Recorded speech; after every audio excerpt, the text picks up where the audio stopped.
السلام عليكم ورحمة الله. النهارده هنتكلم بقى عن عطر. المفروض ان انا كده داخل جامد على طول اتكلم عن عطور النيش. النهارده هنتكلم عن عطر من العطور المهمة قوي، وانا حابب اتكلم عنها لان بفضل الله ان العطر ده اثبت نجاح السنة اللي فاتت معانا، نجاح كنتش متوقعه بعد تجارب كتير جدا من نسخ مختلفة منه في السوق. نجاحه الحمد لله بفضل الله احنا بنطلع بره مصر، فده من العطور اللي اثبتت معانا نجاح جامد قوي. اليونان وايطاليا، شباب اخواتنا اللي عايشين بره بيطلبوا مننا على طول، فالحمد لله طلعناه واثبت فيدباك حلو. انهم قارنوه بينه وبين الاوريجينال، عدينا في نسبه مرحله ال 80%. الحمد لله الحمد لله. سعره في مصر هنا او سعره عندنا في الماس لا تتخطى ال 10% بالنسبه لسعر الاوريجينال بتاعنا. العطر اللي معانا النهارده هو عطر معروف بلونه اللي هو افترنون سويم من لوي فيتون. العطر ده جماهيريه كبيره وليه شعبيه كبيره، هو طبعا غالي جدا في الاوريجينال، بس انا اقول لكم النهارده هو طبعا مبالغ في سعره، بس انا اقول لكم النهارده ليه احنا بفضل الله وصلنا لنسبه 80% منه لسبب معين.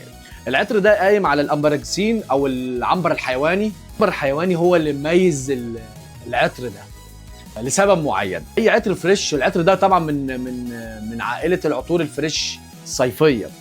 الميزه فيه بقى ان البيز بتاعه، ان القاعده بتاعت العطر ده العنبر الحيواني، ده اللي مغلي سعره، وده اللي الحمد لله وصلنا له من نسخ كتير جدا. اثبتنا ان ده بيودي العطر في حته تانيه. البلدي كده بيعمل عمليه كلبشه في العطور السترس او في الحمضيات اللي بتطير بسرعه. العنبر الحيواني ده ليه غالي؟ العنبر الحيواني ده لا بيتزرع ولا بيتصنع، ده حاجه كده رزق من عند ربنا موجود، بيستخرج من امعاء الجهاز الهضمي للحوت. الحوت اسمه الحوت العنبر يعني، والصيادين بيلاقوه مرمي على الشاطئ وكلام من ده، وبيبقى سعره يعني غالي جدا. اللي بينتجوا من الحيتان اللي بتنتجه ماكسيمم 1 ل 5% من الفصيله دي نفسها. ماده غاليه جدا ونادره جدا، ده في عطور معينه، ولو هو موجود حقيقي بيبقى بنسب معينه، يعني بيبقى حساس شويه. الخلاصه ان العطر ده موجود في الماس بنسبه 80%، وتقدر نفسك تقدر تجربه. وعندنا دين مهم جدا لازم تعرفوه بقى ولازم اعلن عنه. احنا في الماس بنسلمك ازازتك عامله كده، تمام، توصل لك كده لحد عندك في اي حته في الجمهوريه.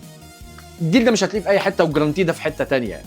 احنا بيوصل لك معاه من نفس العطر ده تستر صغير معاه، جزء منه من نفس التصنيع بتاع العطر ده. انت بتجرب التيست ده، عجبك خلاص احنا كده بنعرف، بتفتح انت الازازه وتتهنى بالازازه. ما عجبكش بتتصل بينا وتتواصل معانا وتقول العطر ده ما عجبنيش، مشكورا احنا بنبعت نستلمه من حضرتك. ولو عايز تعمل تشينج في حاجه ثانيه اوكي، عايز تسترد فلوسك اوكي، تحت امرك.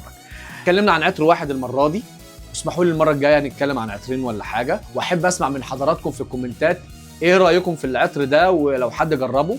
وفي نفس الوقت تحبوا نتكلم في الفتره اللي جايه عن عطور ايه. تحياتي لحضراتكم، احمد شحاته.